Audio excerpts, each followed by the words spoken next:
Welcome back to Great Day Washington's sheltering in place is proving to be a challenge for many, but you add in the complexities of divorce, blended families, and economic uncertainty, and the pressure goes up even further. I spoke with attorney Carlos Lastra, co-chair of the family law practice at Paley Rothman in Bethesda, to find out what parents can do to coexist.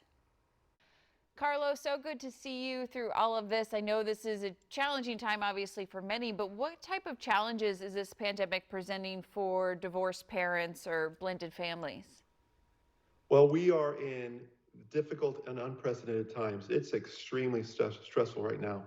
Normal routines have been disrupted. Schools and businesses have been shut down. Many have been laid off or furloughed, and we've been ordered to stay home.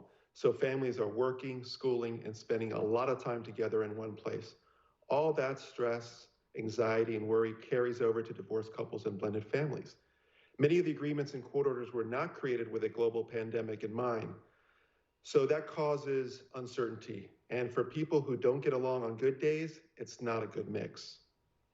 Yeah, you have, if kids are still going back and forth per the custody agreement, one family, you can't control what your kids are doing at the other parent's house. So how do you kind of keep that communication open and bring that anxiety down a little bit?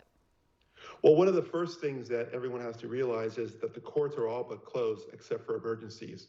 And emergencies during this pandemic are very different than before. So I'm advising my clients to continue to comply with their financial obligations, such as payment of child support and alimony. Now, if you lost your job, been furloughed, or your business has been impacted, you can still file to preserve your rights and just take care of that stuff when things return back to normal, but you still have to follow the court orders and agreements. Plus, think of it this way, you'll be supporting your kids, and when things return back to normal, the courts will reward you for your goodwill, especially through this tough time. Now, that's the financial side of things. What about the custody side of things, of just the way the time is split up between families? Oh, absolutely. Well, it's interesting. So early on in the process, there were mixed messages between the courts and the governor's and mayor's offices. In fact, only within the last week did the Maryland Office of Legal Counsel issue an official statement saying that travel under custody orders was permissible. That took about 2 weeks to issue.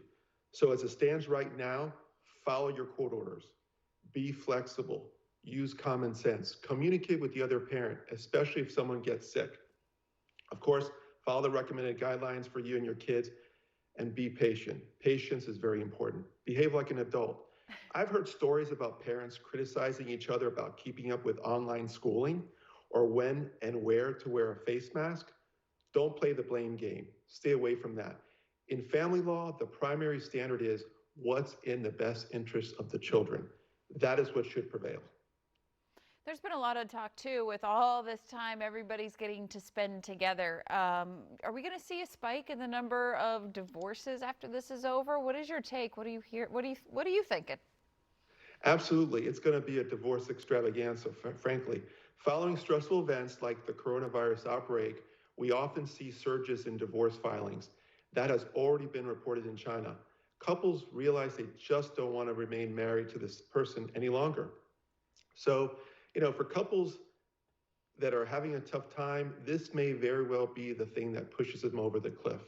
I will say this, however, there is a silver lining. For others, this could be the rallying cry, a defining moment for couples to strengthen their bonds and fortify their relationships and hopefully come out of this much more united than before. I like the sound of that. Carlos Lastra from Paley Rothman, thank you so much. We got to look for that silver lining, right?